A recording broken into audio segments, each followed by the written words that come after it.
आप शुरू कीजिए। प्रणाम प्रणाम। बोलो श्री प्राणनाथ प्यारे की जय। बोलो श्री सतगुरु महाराज की जय।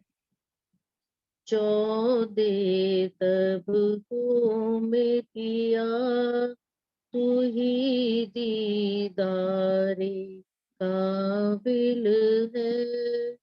चौदे तब को में पिया, तू ही दीदारे काबिल है।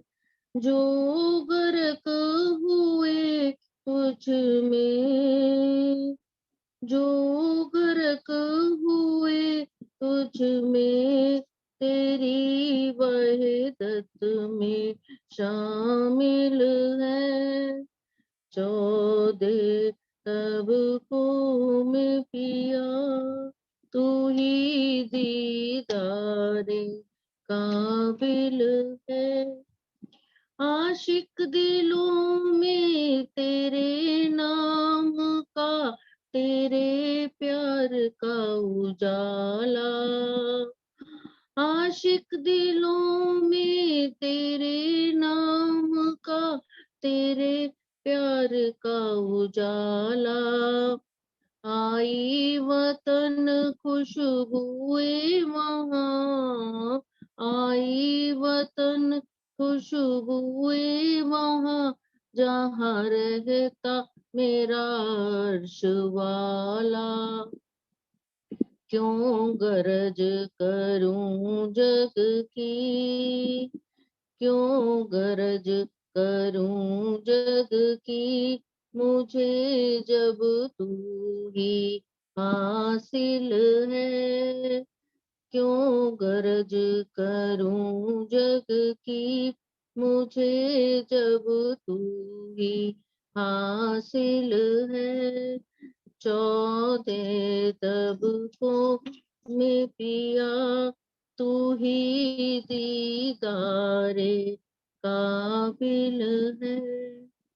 दर्द मिटा दुख दूर किया, ऐसा तू मेरा महरम है। दर्द मिटा दुख दूर किया, ऐसा तू मेरा महरम है।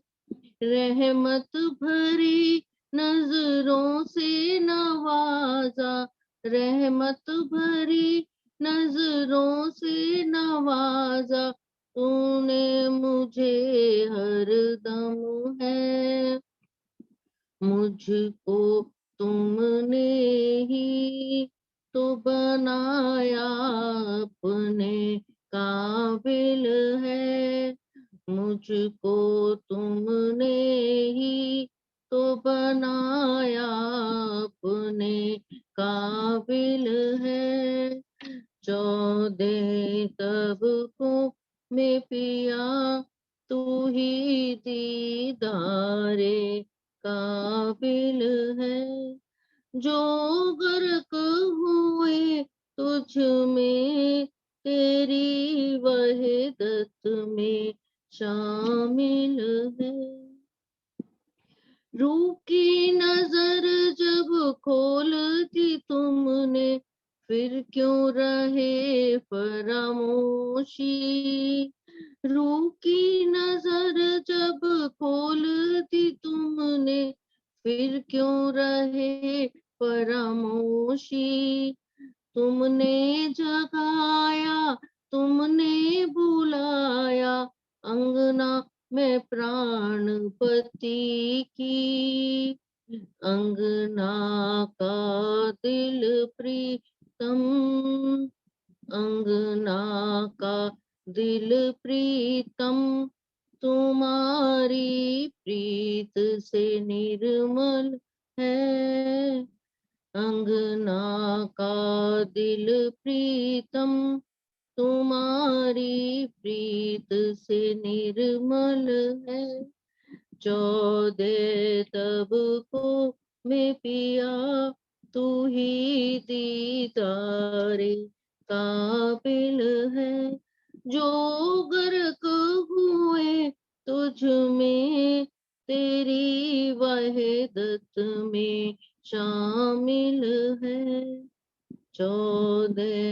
तब को मैं पिया तू ही दीदारे काबिल है। बोलो श्री प्राणनाथ प्यारे की जय। बोलो श्री सतगुरु महाराज की जय। प्रणाम। प्रणाम जी दीदी, धन्यवाद। इंदु दीदी आप आ जाओ। हाँ जी, प्रणाम जी, प्रणाम जी।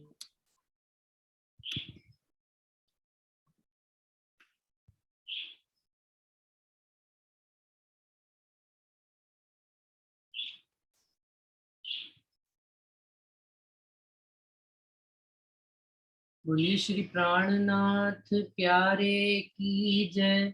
बोलिए श्री सतगुरु महाराज की जय। बोलिए श्री निजानंद स्वामी की जय। बोलिए श्री निजानंद संप्रदाय की जय। समस्त सुंदर साथ की जय। प्रणाम जी। वंदो सतगुरु चरण को करूं सुप्रेम प्रणाम। अशुभ हरण मंगल करण धनी श्री देव चंद्र जी। श्री प्राणनाथ निज मूलपति श्री महराज सुना। तेज कुंवर श्यामा युगल जित पल पल करुण पिया जित पल पल करुण।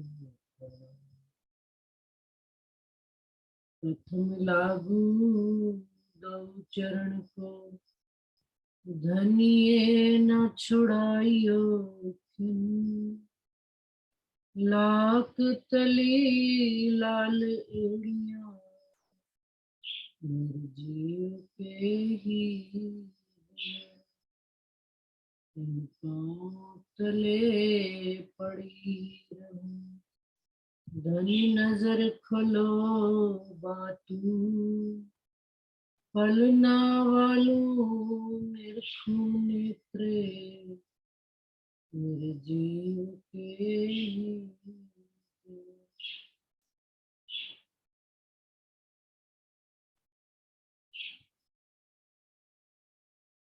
प्रणाम जी सुंदर साथ के साथ सुंदर साथ।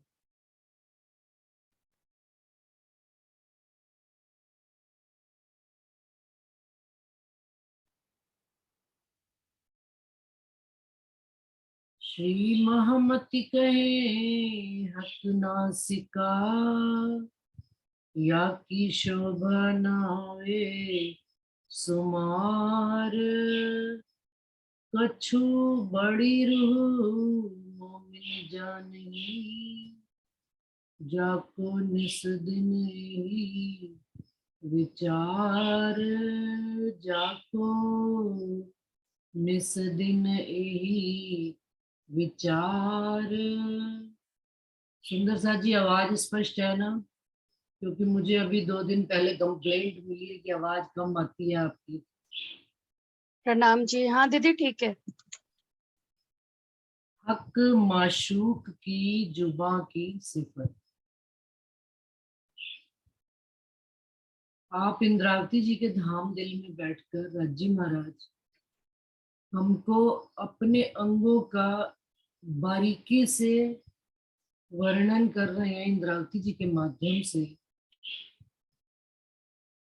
और जैसा कि हमने अभी पढ़ा था मुखार बिंद की शोभा, और मुखार बिंद में कर्ण, कान, नेत्र, नासिका और अब जो है जुबां का वर्णन इंद्रावती जी कर रहे हैं हमको।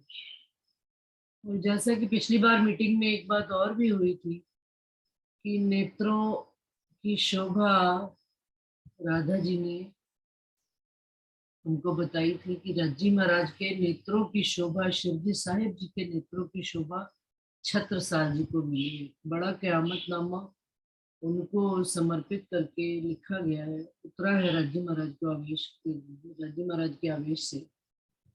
तो तो उन्होंने वो छत्रसाल जी को समर्पित किया। और क़यामतनामा नेत्रों की शोभा कहलाता है।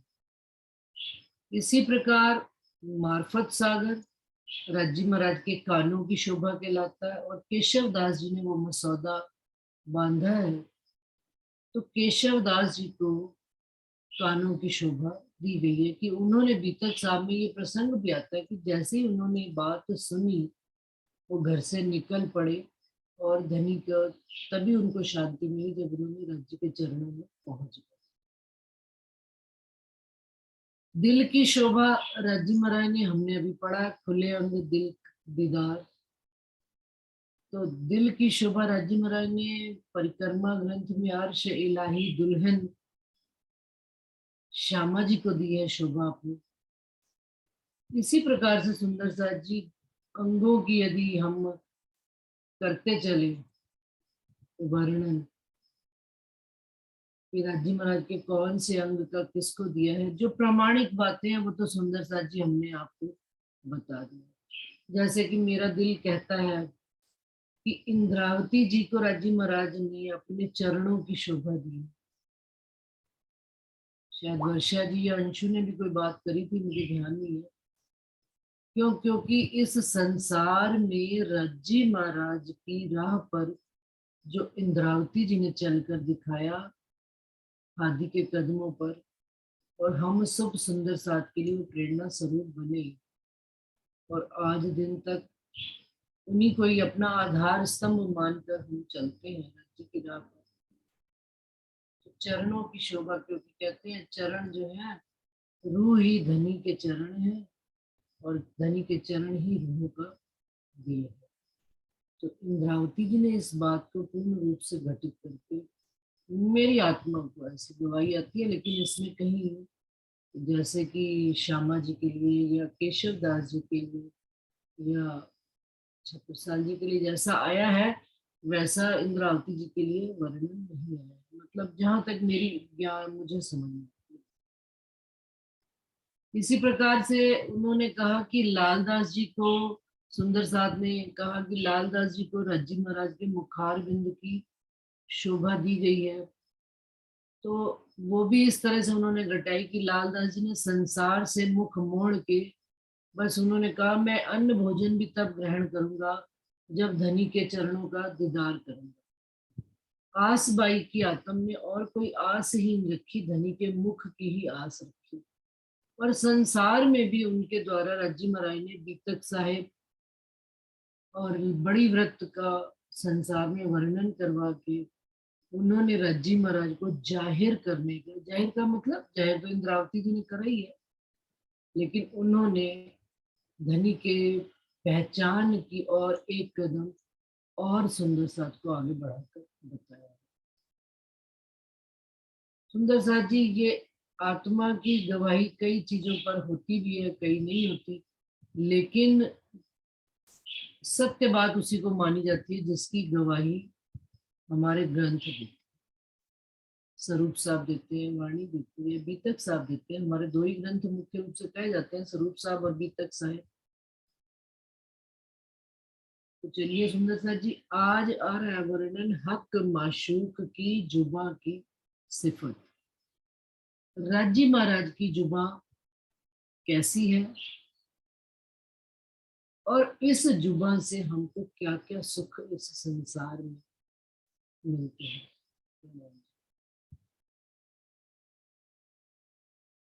संसार में भी हमने देखा है तीन तरह के लोग होते हैं। एक ऐसे जिनका बाहरी स्वरूप बहुत अच्छा होता है, आकर्षक होता है, लेकिन जैसे ही बोलते हैं तो कह दिया जाता है ठीक है, जुबान कुछ कहा नहीं, बट ठीक है आगे कह के निकल जाए। एक दूसरी तरह के लोग होते हैं, देखने में भी ठीक ठाक है, बोलने में भी ठीक ठाक। एक तीसरे तरह के लोग होते हैं, तो देखने में तो साधारण होते हैं, परंतु उनकी जुबान जब शुरू होती है, बोलना प्रारंभ करते हैं, तो सारी महफिल, सारे ग्रुप को अपनी तरफ ही इंटरेक्ट कर लेते हैं अपनी जुबान से। तो उसका प्रभाव काफी देर तक रहता है। एक जो सामने से सुंदर है उसका प्रभाव वहीं तक ही रहता है। जब हमने उसकी जुबान सुनी, बातचीत सुनी तो बस ठीक है। लेकिन जिसकी जुबान श्रेष्ठ होती है या जुबान अच्छी होती है, उसका असर काफी देर तक रहता है और उसकी बात भी काफी देर तक याद रह जाती है। ये तो है संसार की। अब हम कर रहे हैं, आप साक्षात रज्जी महाराज की जुबान का वर्णन इंद्रावती जी कर रहे हैं, तो उनकी जुबान कैसी होगी? तो ये इस प्रकार है।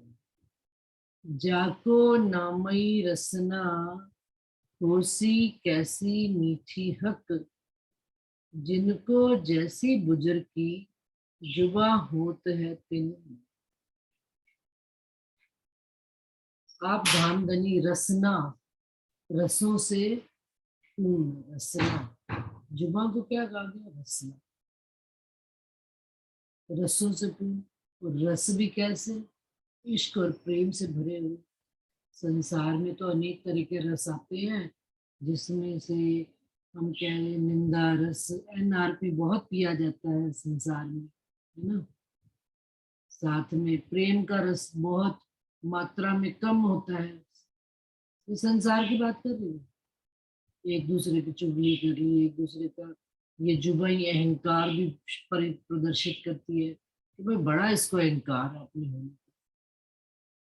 ये जुबा ही हमको एक से दूसरे की गुण बताती है, ये जुबा ही एक दूसरे के अवगुण बताती है। तो ये अनेक रसों की मालिक है ये जुबा। बिना हड्डी की जुबा कही जाती है, इसमें हड्डी नहीं, जहां मर्जी चल पड़ती है, जब मर्जी चल पड़ती है, वक्त स्थान का देखती है। जुबा भी उनकी ही नियंत्रित होती है। सुंदर साथ जी, जिनको राज्य महाराज की मेहर हो, कृपा हो और बाकी अंगों का वो पूरा इस्तेमाल करते हैं, सुनने का और देखने का और तब बोलने।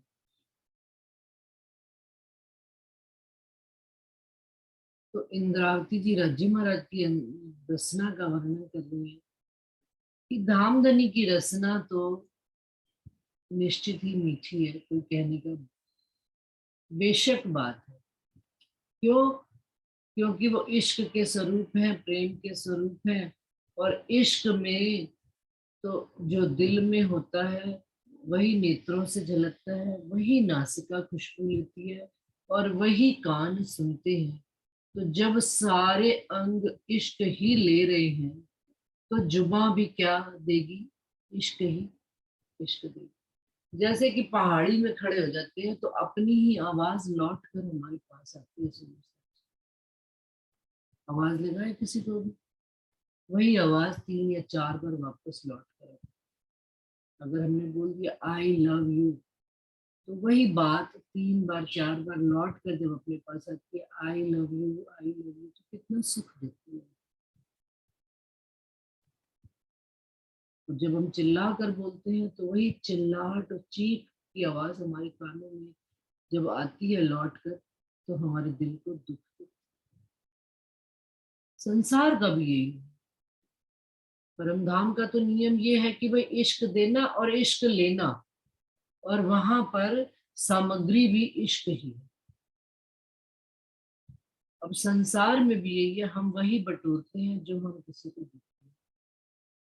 दुख नहीं होना चाहिए हमको किसी बात का कि मुझे किसी ने ऐसा क्यों कह दिया। वो इसलिए कहता है सामने वाला क्योंकि हमने उसको वही कुछ दिया। रेसिप्रोकल कहा जाता है एक शब्द कि गिव एंड टेक वाली बात, लेना और देना। जो मेरी जुबान ने दिया है वही सामने वाले की जुबान हमको उसका प्रतिक्रिया देती है। अब परम धाम में तो इश्क ही इश्क है, तो धनी की धामधनी की जुबान कैसी होगी? मीठी ही होगी। और मीठी भी कैसी? मिश्री की भांति। मिश्री की डलियां जो गिरी है परम धाम से, तो जैसा भी चूसेंगे हम धामधनी के स्वरूप को, जिस भी अंग से उनका स्वाद लेंगे, वो स्वाद जुबान स्वाद का भी काम करती है। तो वो स्वाद हमको धनी का मीठा ही मिलेगा।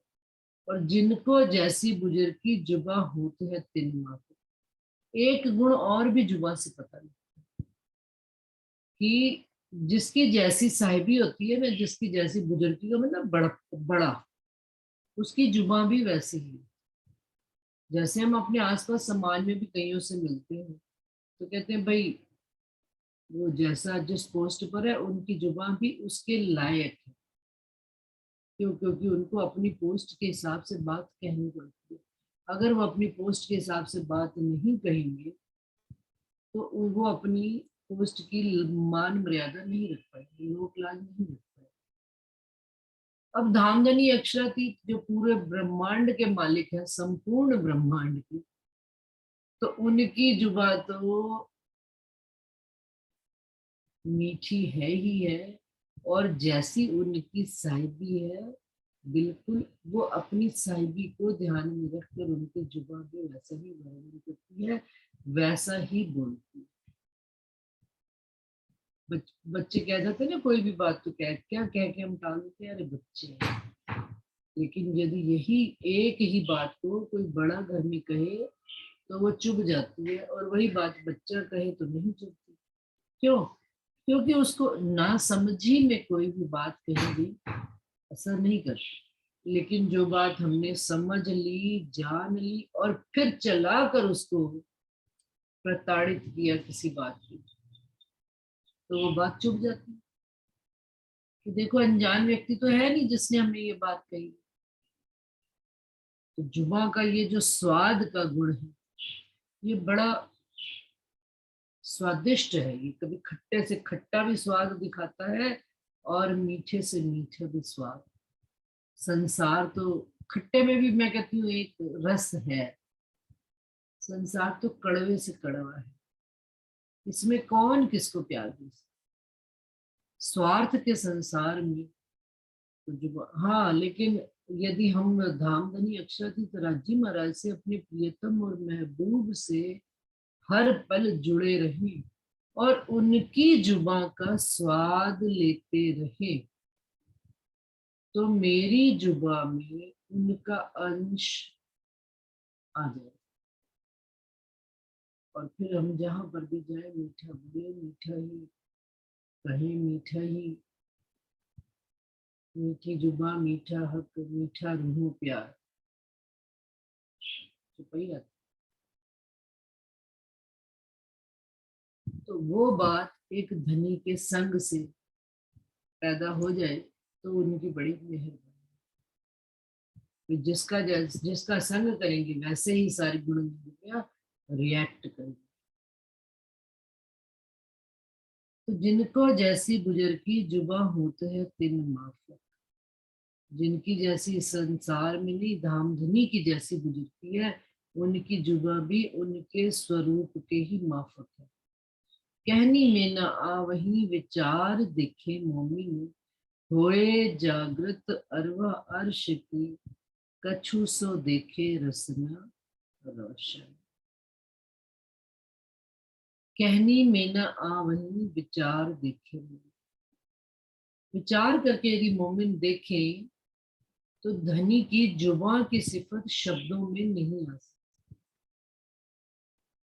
और जो जागृत परम धाम की रूह होएगी, वही धनी की इस रसना के गुणों को देखेगी और रोशनाई में सारी चीजों को जानेगी।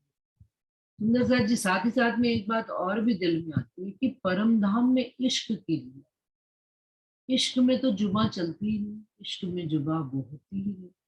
तो परमधाम में लीला जुबा की मेरे ख्याल से इतनी नहीं है जितनी इस 14 लोक में इस जुबा की लीला का।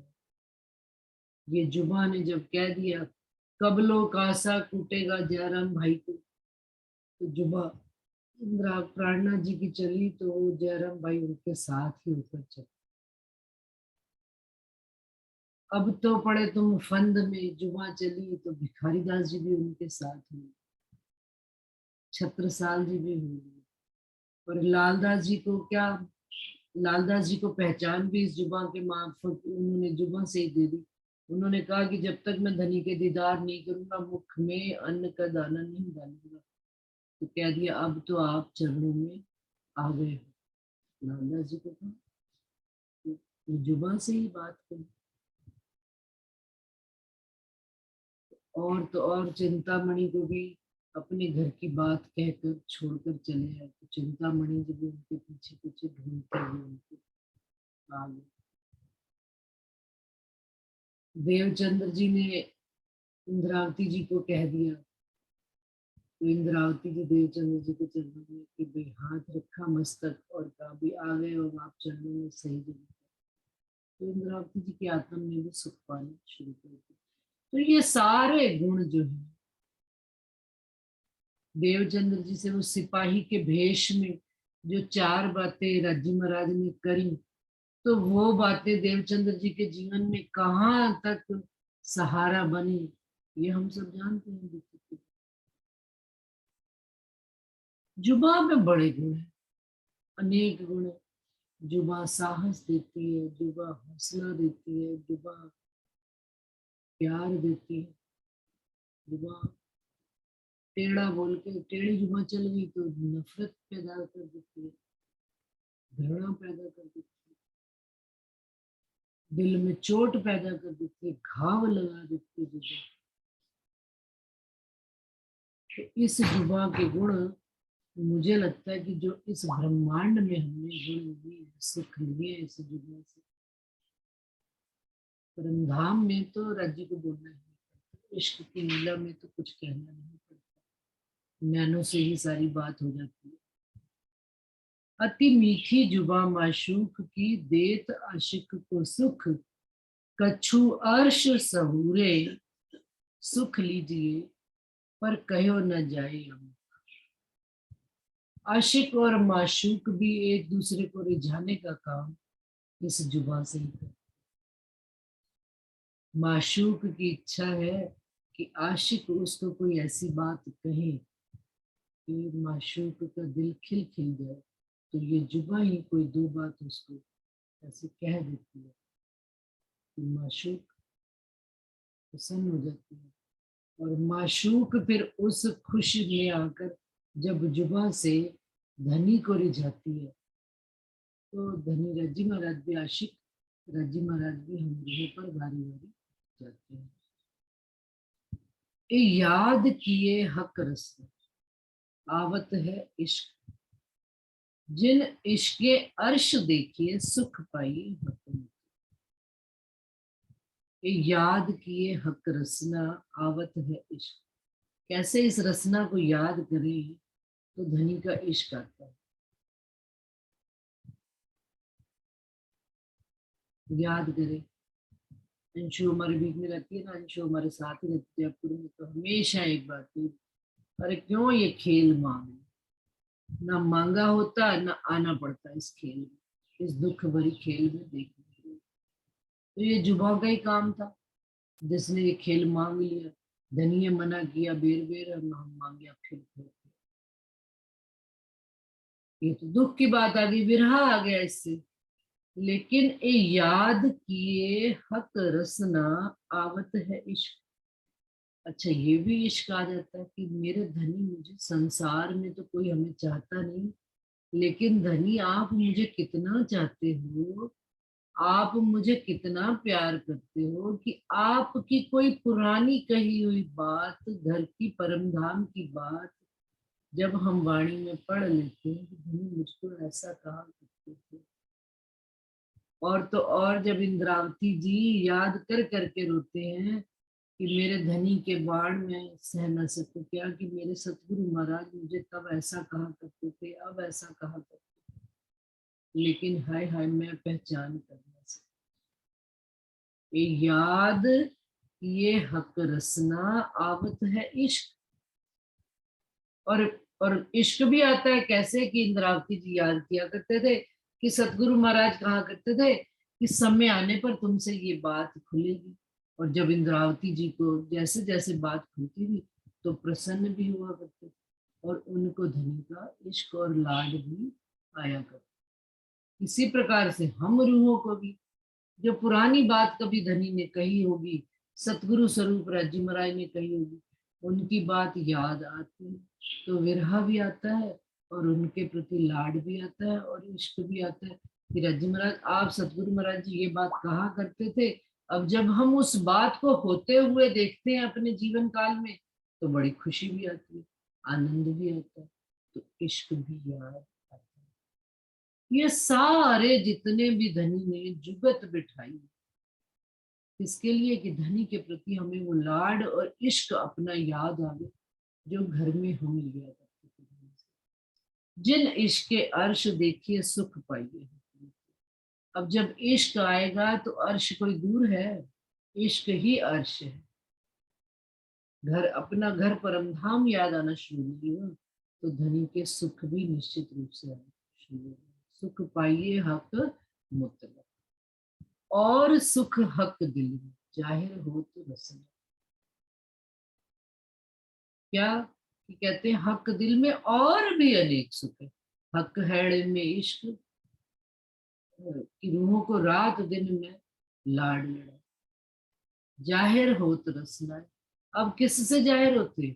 दिल में लाड है, इश्क है, सारी बात है, लेकिन अगर ये जुबान नहीं बोल रही तो आपको कैसे पता लगेगा कि वो मुझे इश्क करता है? तो कहना तो पड़ता ही।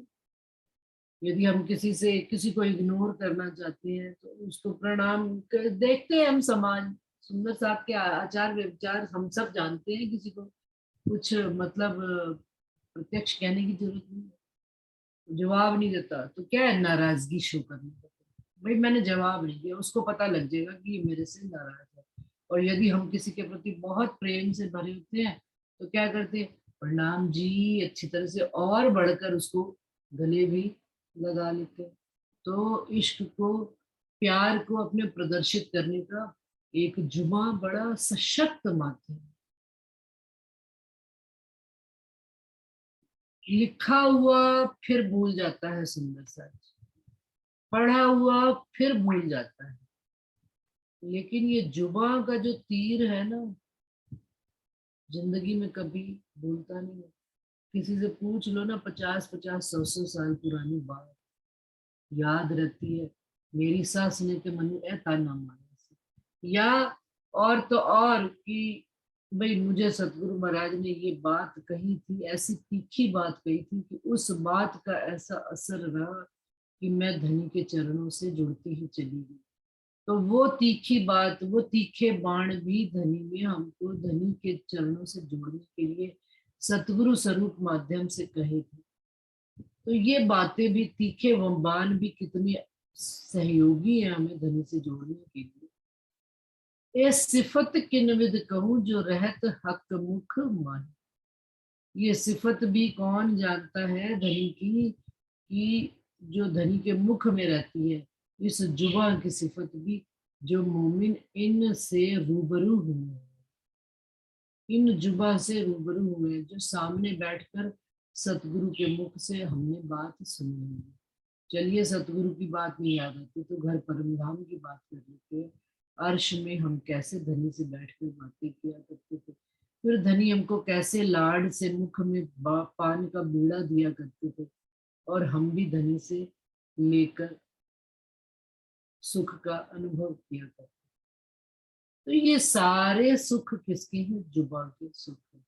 हक काढ़ देत मेवा आप मुख, अपने मुख से वो मेवा काढ़ के धनी हमारे मुख में रख दिया।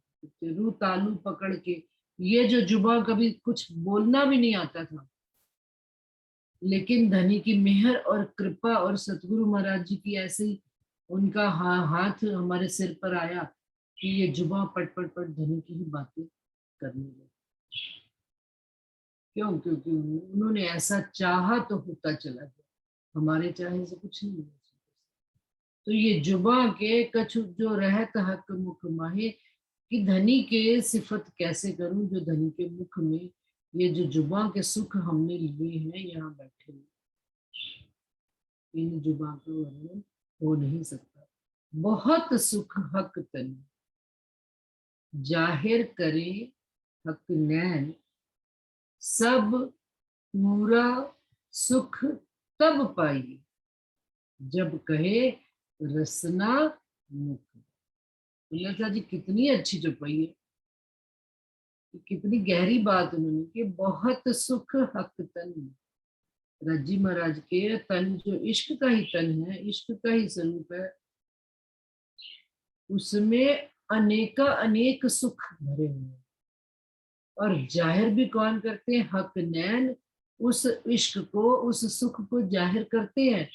परंतु सब पूरा सुख तब पाई। पूर्ण सुख कब मिलता है? जब जुबां उसमें ऐड ऑन कर देती है, जब कहे रसना मुख बैन। जब ये जुबां रसना मुख से दो मीठे शब्द और जोड़ देती है तो ऐसे लगता है कि सेंटेंस कंप्लीट हो गया। धनी का जो इश्क नेत्रों से आ रहा था, जुबां से जुड़कर पूरी बात, आधी बात नहीं रही, अधूरी बात नहीं रही। जो धनी नेत्रों से मुझे समझाना चाह रहे हैं, वही बात उनकी जब जुबां ने कह दी तो बात कंप्लीट, सेटिस्फाइड। जो मैं नेत्रों से समझ रही थी, वही बात धनी ने अपने मुख से कहकर बात पूरी कर दी है। ये है जुबां का सुख। अब बताइए कौन सा अंग जो है श्रेष्ठ है, और जुबां को हम किस रूप पर घटाएंगे कि किनकी जुबां सबसे श्रेष्ठ थी? तो निश्चित रूप से इंद्रा